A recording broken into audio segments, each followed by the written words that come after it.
Undercover black CEO walks into his own store, shocked when an employee refuses to help him. A cold wind raked the bustling city streets as Marcus Harrington, an unassuming figure beneath a hooded parka, stepped off the bus in front of the shining glass doors of Harrington Co retail. He was no stranger to corporate grandeur. His face had graced magazine covers and business news segments for pioneering an inclusive approach to retail. But today, he hid his identity, determined to gauge how customers were truly treated in his flagship store. Rumors suggested a grim decline, rude employees, sagging morale, bias against certain shoppers. The CEO, who prided himself on fairness, was about to discover just how far his beloved store had strayed. Marcus Harrington's journey started in a modest Chicago neighborhood on the South Side, where he was raised by a single mother who juggled 2 jobs to keep food on the table. Even as a child, Marcus recognized the challenges faced by families who struggled to afford life's essentials. That awareness shaped his big dreams. He didn't just want to succeed personally, he wanted to uplift others in the process.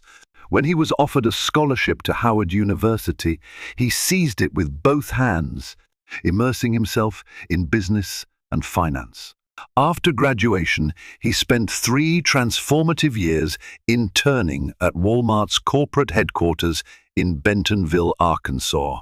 There, he gained first-hand knowledge of large-scale retail operations. His experiences, both the innovative and the flawed, planted the seed of wanting to create a more inclusive, customer-focused retail environment. With that goal, Marcus returned to Chicago and founded Harrington Co Retail. Starting with a single store, he combined competitive pricing with community engagement. He rolled out local hiring initiatives, ensuring that each branch reflected the diversity of its neighborhood. He also set up scholarship funds for the children of employees, aiming to break the cycle of generational poverty. Media outlets like Ebony magazine picked up on his story, lauding his vision for equality in business. Success followed quickly. Investors saw in Marcus a driven leader with genuine compassion. His chain expanded, employing hundreds, then thousands, across several states. Shareholders were happy, communities felt supported, and Marcus enjoyed the satisfaction of seeing his childhood dream come to life. But expansion also brought distance. He found himself spending less time on the ground with frontline staff and more time in boardrooms. Over the past year, isolated complaints began trickling in about rude managers and subpar service at the flagship store. Marcus hoped they were aberrations. Yet as rumors persisted and staff turnover climbed, Marcus feared something deeper might be rotting the store's foundation. Always a hands-on leader at heart, he decided to do what he did best, see the truth for himself. And so, on a chilly winter day, he stepped off a bus to visit that flagship store incognito, not knowing how profoundly it would test his vision for equality and his resolve to set things right. Before setting out undercover, Marcus sat in his high-rise office, scanning customer feedback reports that confirmed his worst fears. Negative reviews littered the flagship store's social media pages. One post read, "I was ignored and disrespected, felt like they only serve certain types of customers." Another lamented, "Staff acts like they don't want to help you unless you look wealthy." Additionally, internal data showed a spike in staff turnover. Talented employees left in droves, citing hostile work environments. Even more concerning was the store's sales slump, which was puzzling in an otherwise thriving chain. On paper, Harrington Co had always been profitable, but the flagship location, a place Marcus had once regarded as the beating heart of the brand, was deteriorating. He tried to address the red flags by speaking with the local manager, Ethan Crawford, who had been promoted from within just a year earlier. Ethan assured him everything was under control, blaming the turnover on seasonal fluctuations and insisting the negative reviews were from a handful of disgruntled shoppers. Marcus wanted to believe Ethan, but his gut told him otherwise. Late one evening, Marcus fielded a frustrated call from an old family friend who'd visited the store. "Marcus," she'd said, voice trembling with indignation, "they treated me like I was invisible. After I asked for help locating a product, the employee literally turned her back on me." That was the final straw. Marcus decided to slip into the store unannounced, sporting casual attire and an old baseball cap, determined to see if the experiences described were real or if there was some misunderstanding. He set up a minimal entourage, telling only one trusted executive assistant about his plan. Even she was sworn to secrecy. This was not a PR stunt. He needed to see the raw truth. If the store's culture had truly become toxic, the fix wouldn't be as simple as a managerial shuffle. Marcus suspected deeper issues of prejudice or complacency, which would require a top-to-bottom overhaul.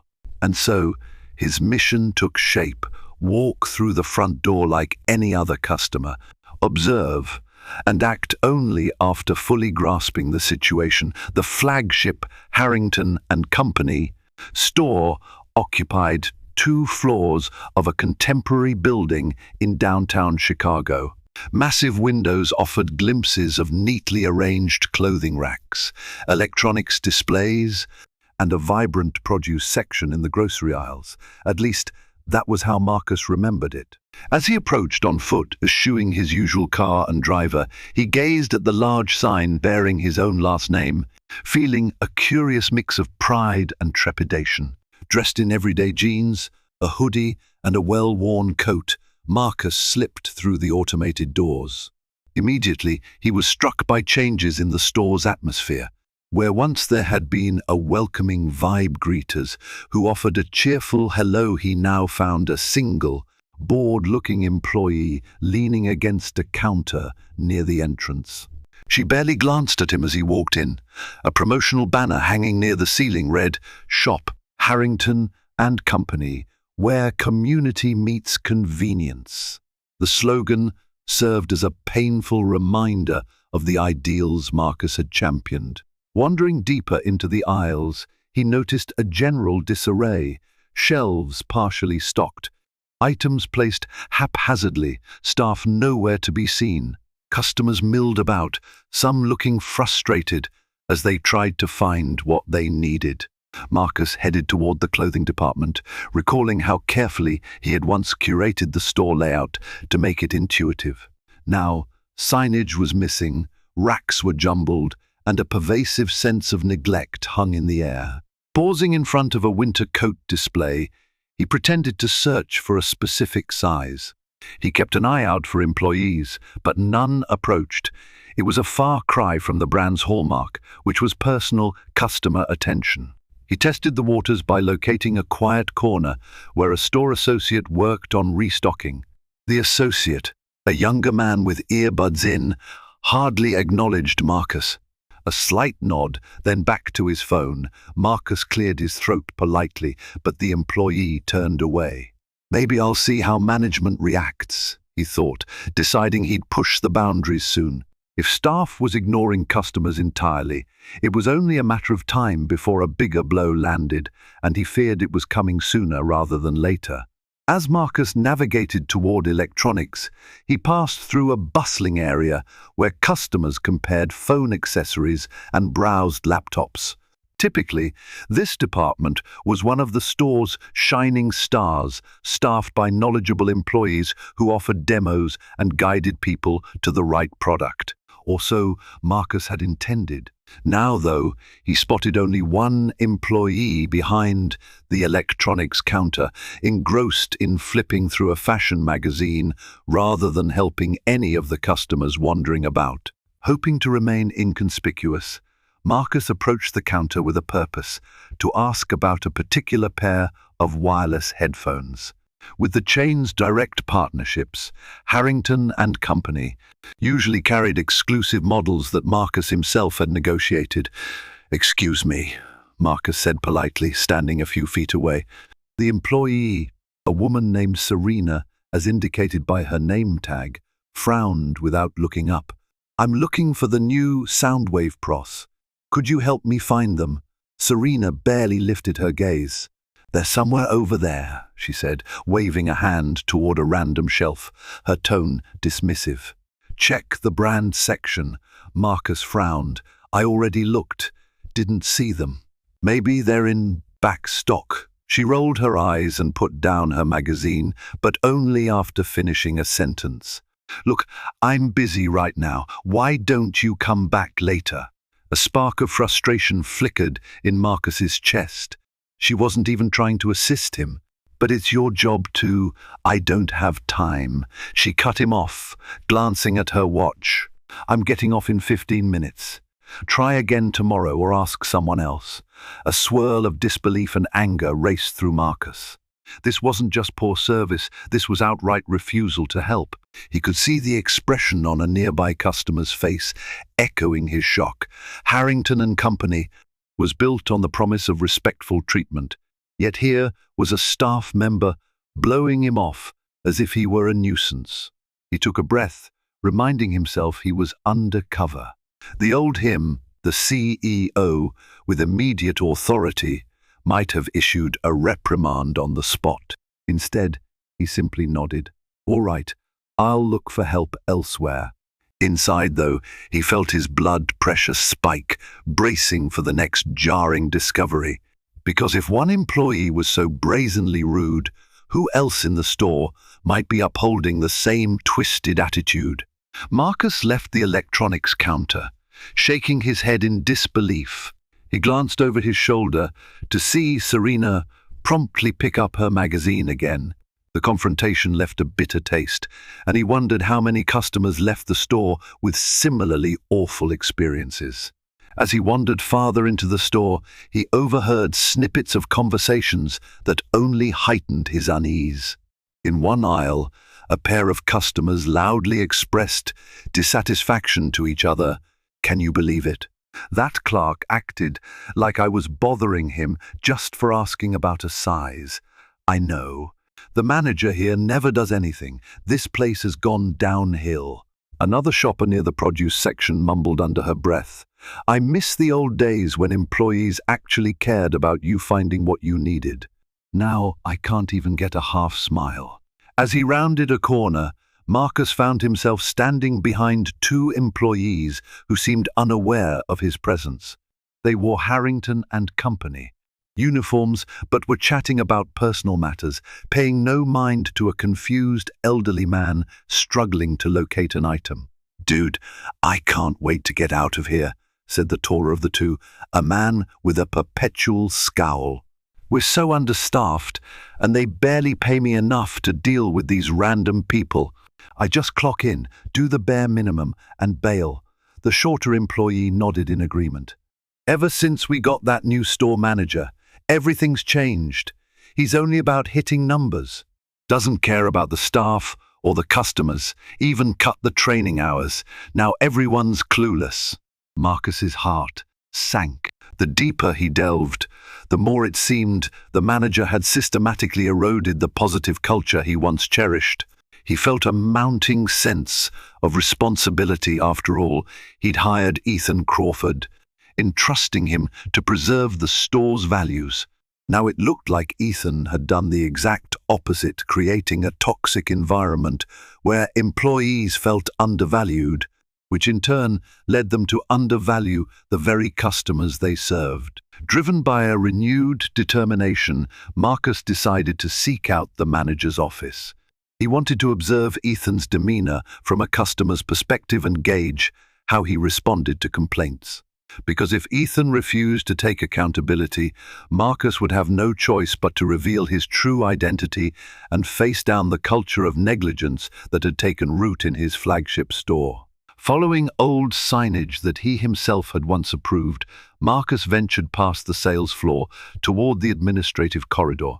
At the end of a beige hallway was a door bearing a small plaque. Store Manager, Ethan Crawford. The plaque's glossy finish contrasted with the dull, scuffed walls, as if it were a lone, shiny piece in an otherwise neglected puzzle. Marcus paused outside. He overheard voices inside Ethan's, plus another that sounded stressed. "We're over budget on staff hours," Ethan was saying, his voice stern. "We can't keep paying for customer support shifts if there's no direct sales benefit." "But customers are complaining," the other voice began. "They always complain," Ethan shot back. "We need to focus on meeting the weekly sales targets first. Everything else is secondary." Marcus clenched his jaw. So the rumors were true. Ethan had indeed turned the store into a numbers-driven machine, disregarding the company's founding principle of supportive customer engagement. Carefully, Marcus opened the door, hoping to catch a glimpse of the interaction without revealing himself. Ethan stood behind a cluttered desk, a tall man with a neat haircut and a crisp tie. His posture exuded confidence or arrogance. A frazzled-looking supervisor, wearing a name tag that read Carla, stood wringing her hands. The two turned sharply when they noticed Marcus. "Can I help you?" Ethan asked, eyes narrowing. "This is a private office. Customers aren't supposed to be back here." Marcus momentarily feigned confusion, stepping forward as if searching for assistance. "Oh, sorry," he said softly. "I was having trouble on the electronics floor. No one would help me, and I was directed to speak to the manager." "Are you the manager?" Ethan exchanged a quick look with Carla, who promptly exited the room, ignoring Marcus altogether. "Yes, I'm the manager," Ethan said, clearly annoyed. "What do you need?" Marcus carefully recounted the incident with Serena. He spoke as a polite, concerned customer, not revealing any anger or his true identity, only that he was disappointed by the rude treatment and the general lack of service. Ethan didn't even feign concern. Instead, he glanced at his watch. "Look, I'm sorry you had a bad experience," he said flatly, "but we're short-staffed, and employees get stressed. If you're not satisfied, you can always send a complaint to our corporate office." Marcus tried to maintain composure. He had founded Harrington Co as a place where management tackled issues head-on, not brushed them aside. Ethan's dismissive manner left him seething inside, but he kept a neutral face. "All right," he said calmly, "I'll do that." He turned and left the office. Deep down, he knew that this was far worse than just a single rude employee. The store culture had rotted from the top down, and if he didn't intervene soon, everything he'd built could crumble beyond repair. Stepping back onto the store floor, Marcus felt an unsettling pang of regret. He had been away from the front lines too long. In the early days, he made weekly rounds to each department, chatting with employees, learning their names and gleaning insights from their day-to-day experiences. He believed it was the best way to keep his finger on the pulse of the business. But as Harrington Company expanded, Marcus's responsibilities multiplied: investor meetings, philanthropic events, press interviews. Over time, those tasks replaced his visits to the store floors. He delegated daily operations to regional managers, who in turn delegated them to store managers like Ethan. Marcus had assumed he could trust them to uphold the brand's core values. Now that trust felt gravely misplaced. He wandered through housewares, recalling how he used to personally arrange product demonstrations to show off new kitchen gadgets. A flash of memory: an elderly customer once thanked Marcus for helping her choose a microwave, never knowing he was the founder. In those days, staff treated every individual with genuine care. Now, that spirit was absent. Pausing to observe customers struggling to find staff assistance, Marcus felt an ache in his chest. This was never supposed to be just another store. It was a place that offered opportunity and dignity. Employees would gain stable jobs with advancement potential, and customers would be treated with respect Whether they spent $1 or 100, that was the dream. Yet the reality playing out before him spoke of apathy and bottom-line fixation. He spotted Serena again, now clocking out, breezing by a customer who tried to flag her down. She just shook her head, ignoring them. Marcus recognized that her rudeness might be rooted in dissatisfaction. Perhaps she was underpaid or felt unsupported, but it was still no excuse for treating customers so poorly. Taking a deep breath, Marcus resolved that this infiltration had gone on long enough. He'd collected enough evidence to see the rot. The next step would be confronting the staff, especially Ethan, and revealing his identity. But first, he had to decide on the best approach, one that not only corrected the problem, but also salvaged the store's soul, if possible. Before making any dramatic moves, Marcus decided to roam a bit more, gathering additional perspective. Near the store's small cafe area, he saw an older woman with a warm smile serving customers lattes and pastries. Her name tag read Gloria, and she appeared to radiate genuine kindness, politely thanking each person, even if they were just buying a $2 scoffy. Intrigued, Marcus bought a small coffee and a muffin. "Thank you for being so pleasant," he said, giving a pointed nod toward the rest of the store. "It's refreshing." Gloria's eyes flicked around, taking in the messy aisles and the scattered staff. She lowered her voice. "We used to have standards, you know. This place was so different when it opened." Marcus nodded, sipping his coffee. "Why do you think it changed?" Gloria sighed, casting a cautious glance to ensure no supervisors were listening. Once Mr. Harrington stepped back, the store managers started caring more about numbers than people. A new regional director came in, replaced half the supervisors, and eventually we ended up with Mr. Crawford. He's not exactly warm. Staff morale plummeted. Some folks got jaded and, well, it shows. Marcus felt a spark of hope. Amid the chaos, there were still employees like Gloria who remembered how Harrington and Company was supposed to operate. "Has anyone tried reporting these issues?" he asked gently. She shook her head. "The official line is to talk to the store manager, but many of us feel that's pointless. And if we escalate beyond him, we risk retaliation. I've worked here since day one, but I'm close to quitting now. Customers keep complaining, and I can't fix everything alone." Marcus's heart tightened. He admired Gloria's loyalty, but it was clear she was at her limit. "If something were to change from the top, would you stay?" he ventured. Gloria smiled sadly. "I've always loved what this place stood for. If the real Mr. Harrington ever found out about this mess and fixed it, I'd be the first to cheer."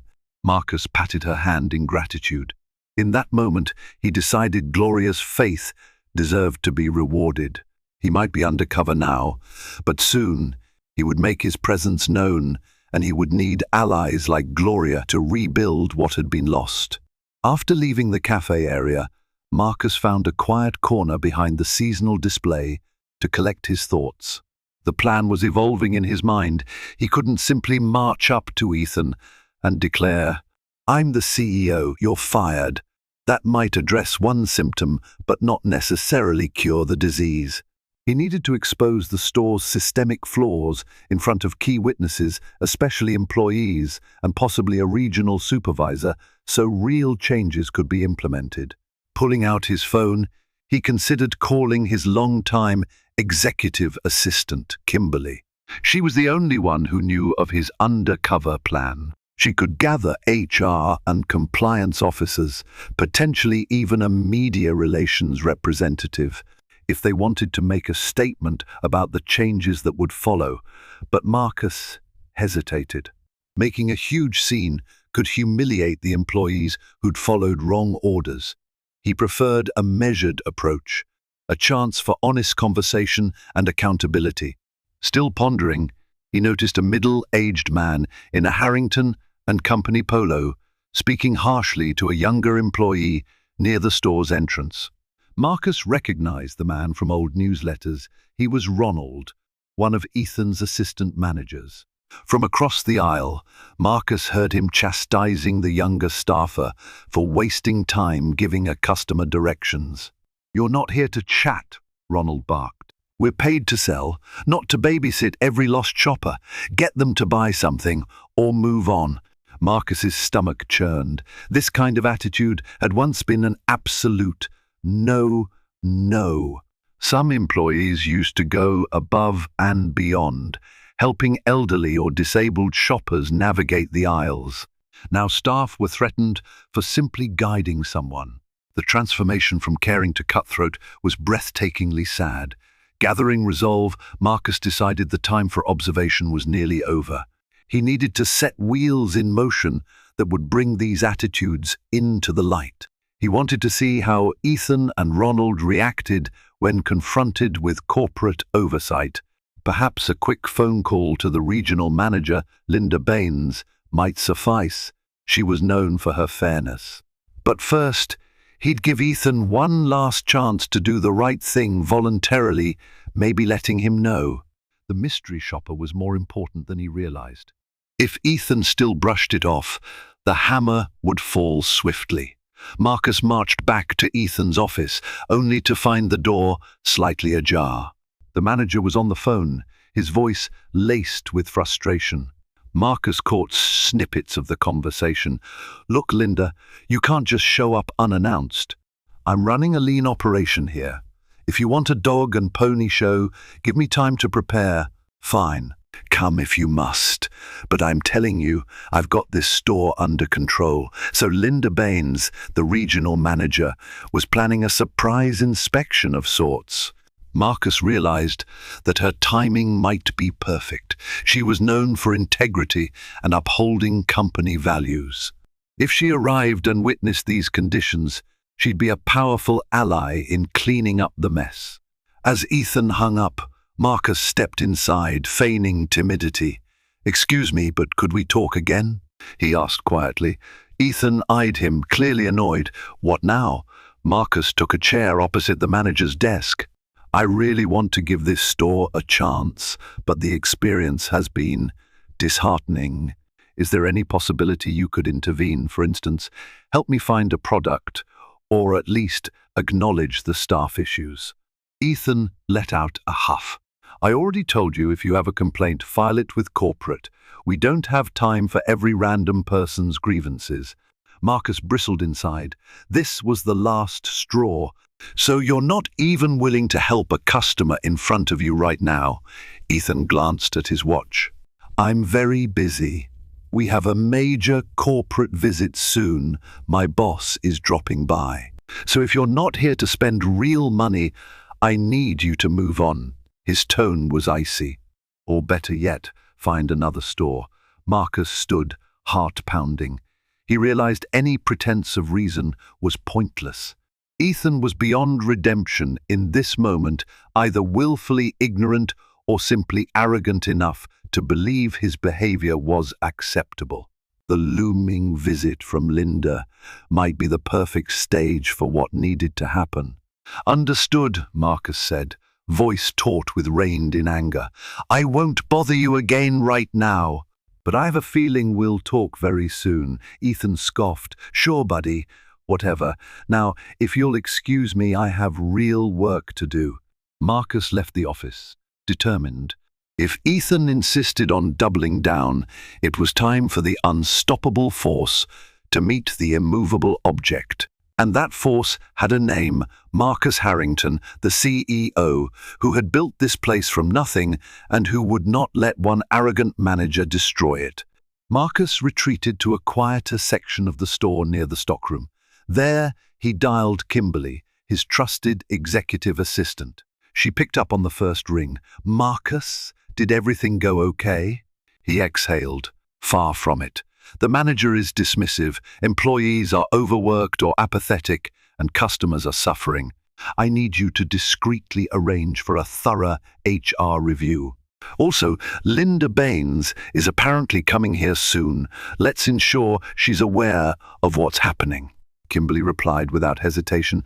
"I'll handle it. And what about your cover? Do you plan on revealing yourself?"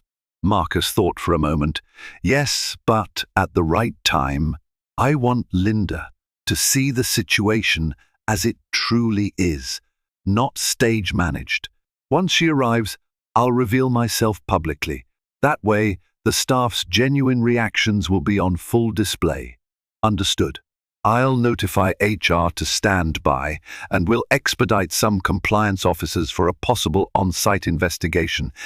Anything else? Marcus paused, glancing at a cluster of employees in the distance who were gossiping instead of helping a puzzled elderly customer. Yes. Make sure the legal team is ready. Based on some of the language these managers are using, there might be grounds for discrimination claims, or at least severe policy violations. Kimberly's voice carried an edge of concern. Understood. Take care of yourself. This is stressful, I know. Thanks, he said softly, but we're doing the right thing. He ended the call, steeling himself for the next steps. While the notion of a dramatic reveal unsettled him, he never enjoyed public confrontation. He recognized it might be the only way to jolt Ethan and his cohort out of their complacency. More importantly, it would send a clear message to every store in the Harrington Co family. No matter how large the company grew, it would not abandon its core principle of treating every human being with dignity. With the wheels set in motion, Marcus felt a renewed sense of purpose.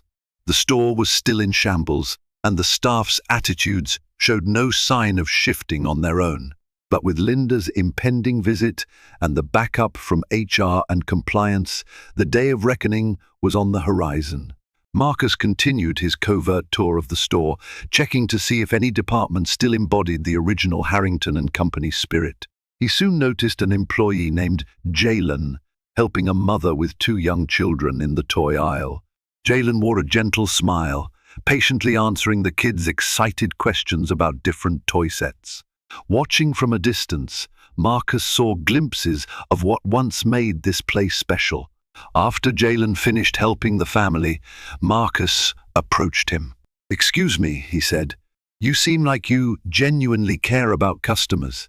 Jalen looked surprised at the compliment, but grinned sheepishly. "Well, I figure if I treat them how I'd like to be treated, it makes the day go faster, and it's just the right thing to do, you know." Marcus nodded. "That's refreshing. I've had a less than great experience in some other departments. Does the management support you in this approach?" Jalen's expression dimmed. He lowered his voice. "Not really. The manager is all about hitting sales targets. He'd rather we push certain products than help people find what they actually need. But, hey, I try to make a difference in my own small way."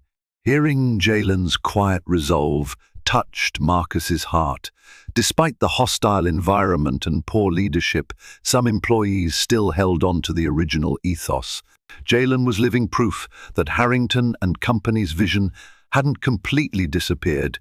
It was just suppressed by a culture that rewarded shortcuts and apathy. "Ever thought of leaving?" Marcus asked gently. "Sometimes," Jalen admitted, "but I keep hoping things will change. Plus, a lot of my co-workers are good folks. It's mainly the top brass here that's messed up." He shrugged. "Anyway, I can't complain too much. At least I get to see smiling kids when they find something they love." Marcus offered a friendly handshake, silently noting Jalen's name for future reference. He had a hunch this young man would be an excellent candidate for a leadership role once the store was set right. "Well," Marcus said, "don't give up. Your kindness is noticed." Leaving Jalen behind, Marcus felt a flicker of optimism. If at least some employees were still committed to the store's founding values, perhaps the upcoming shake-up could reignite that spark across the entire staff. The day wore on, and the store's traffic picked up as afternoon merged into early evening. Families with grocery lists, couples browsing for home goods, and teenagers checking out electronics passed in and out of the aisles. Marcus kept a low profile, observing the chaos, half-restocked shelves, employees bickering behind displays, and an increasingly irritated manager Ethan rushing around, apparently anxious about Linda Bain's imminent visit. Finally, around 4:00 p.m., Linda stepped through the front doors in a tailored blazer, accompanied by two associates, wearing Harrington and Company district badges. She scanned the store with a critical eye, and Marcus could see a flicker of dismay cross her features. She quickly hid it behind a businesslike smile as Ethan swooped in to greet her. "Linda! So good to see you," Ethan said, his tone suddenly warm and welcoming.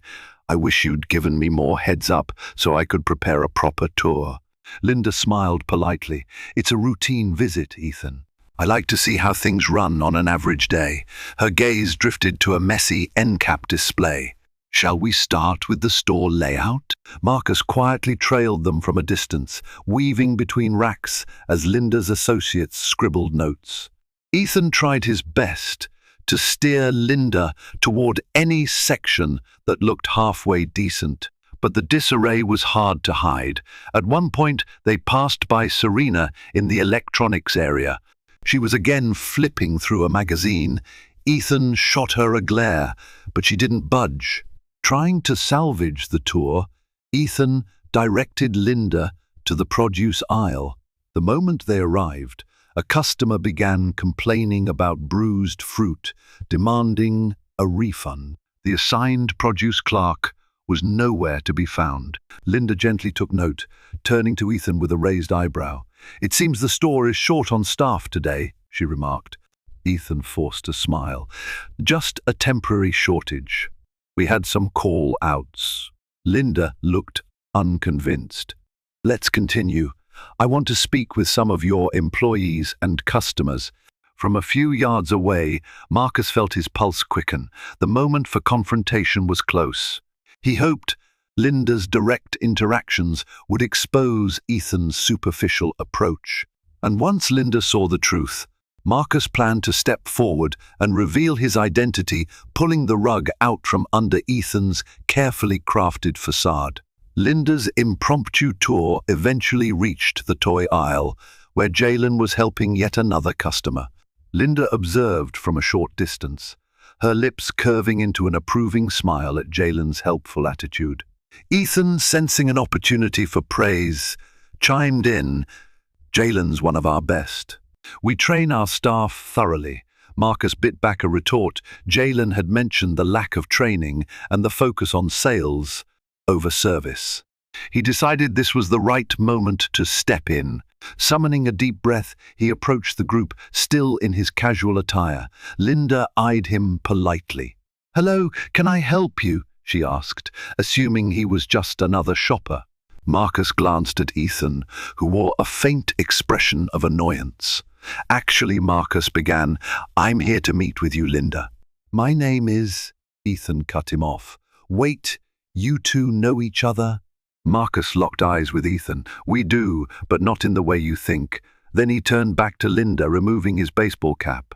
"Linda, I'm Marcus Harrington." He extended a hand. Linda's associates froze, their jaws dropping slightly. Linda herself blinked, clearly startled.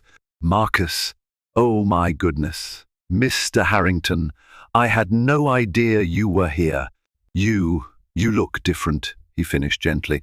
"I've been undercover in this store for most of the day, and I've seen quite a lot." He turned to address Ethan, whose face had gone pale. "I tried to get assistance multiple times. I was refused. I witnessed employees ignoring customers, supervisors berating staff, and an overall disregard for our core values." Linda's eyes swept the store. She quickly recognized how severe the situation was, especially given the direct feedback from the CEO himself. "Marcus," she said softly, "I'm sorry you had to see it like this." Marcus nodded. "I'm not. It's necessary. Now we know the reality." He then faced Ethan directly. "You, as the store manager, dismissed me earlier. You refused to address legitimate complaints. You told me to find another store when all I asked for was basic service." Ethan's mouth worked soundlessly, as though he couldn't quite muster a defense. A small crowd of employees, including Jalen and Serena, had gathered, sensing something monumental was unfolding. The store had gone eerily quiet. Marcus gripped his baseball cap, knowing the next words would set the tone for everything that followed. "We have a lot to discuss," he stated firmly. "But let's start by acknowledging that this store, the flagship of Harrington Company, is failing at the very principles we built it upon. And it ends today." A wave of stunned silence hung in the air. Then, Linda stepped forward with professional composure, addressing the employees who had gathered. "Everyone, I want to confirm, this is indeed Marcus Harrington, the founder and CEO of Harrington Company. He's here to evaluate the store's operations. We'll hold an open forum to hear from staff and customers." Ethan bristled, trying to maintain some semblance of control. "We can do this in private, Linda. No need to cause a scene on the floor." Marcus shook his head. "A scene is exactly what we need, Ethan. Too much has been hidden behind closed doors. Let's do this openly. If there's one thing I built this company on, it's transparency." Word traveled fast. Within minutes, employees from various departments converged near the toy aisle, turned impromptu gathering space. Linda introduced herself and Marcus, then opened the floor for concerns. Gloria, the older woman from the cafe, took a bold step forward. "Mr. Harrington, I've worked here since you opened this place. It used to feel like a community. But in the last year, we were told to cut back on unnecessary chatter with customers, reduce time spent assisting them, and focus on sales metrics.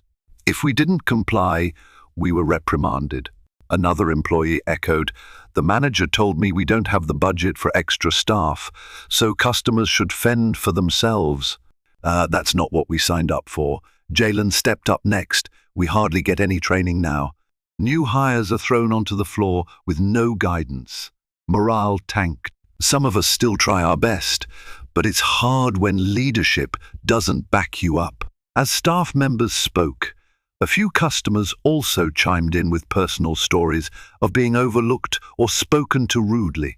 Marcus glanced at Linda, who was diligently taking notes, her expression grim. The momentum of frustration was undeniable. The store's issues extended far beyond one or two rude employees. Ethan attempted to interject. "We have to meet certain targets. That's what corporate demanded." "I was just following instructions." Marcus cut him off. "Those were never my instructions." "Yes, we monitor sales, but not at the expense of human decency. Harrington Company was never meant to sacrifice customer care for numbers. You twisted those priorities." Ethan's gaze flickered, and he fell silent. The wave of testimony from employees and customers kept rolling, building a formidable case that the store's management culture had grown toxic. Marcus felt both anger and sorrow, but he also felt relieved that the truth was out. Finally, they could begin to fix what was broken. When the final voice had spoken, Marcus took a deep breath, scanning the circle of employees. Anxiety laced many faces. Ethan stood by the sidelines, arms crossed, jaw tight. Linda approached with a firm nod. "We've heard enough to establish there's a serious leadership breakdown here. Ethan Crawford, as store manager, the responsibility ultimately falls on you." Ethan's face flushed. "Look, I admit we might have gone too far focusing on metrics, but I did it in the company's best interest. The blame shouldn't be solely on me, others participated." Marcus stepped closer, voice controlled but resolute. "The culture you nurtured here undermines everything this company stands for. You disrespected customers, suppressed staff empathy, and led by intimidation." He turned to Linda. "I want HR involved immediately. We'll do a formal inquiry, but given the evidence, I see no recourse but to remove Ethan from his position, effective now." Ethan opened his mouth in protest, but Linda nodded, agreed. "We'll place him on administrative leave pending final investigation. Security will escort you out after you collect personal belongings." A hush settled on the crowd. Hard karma had arrived for the manager who believed he was untouchable. Ethan's bravado melted into a look of shock and outrage. For a brief moment, he tried to gather indignation, but it fizzled.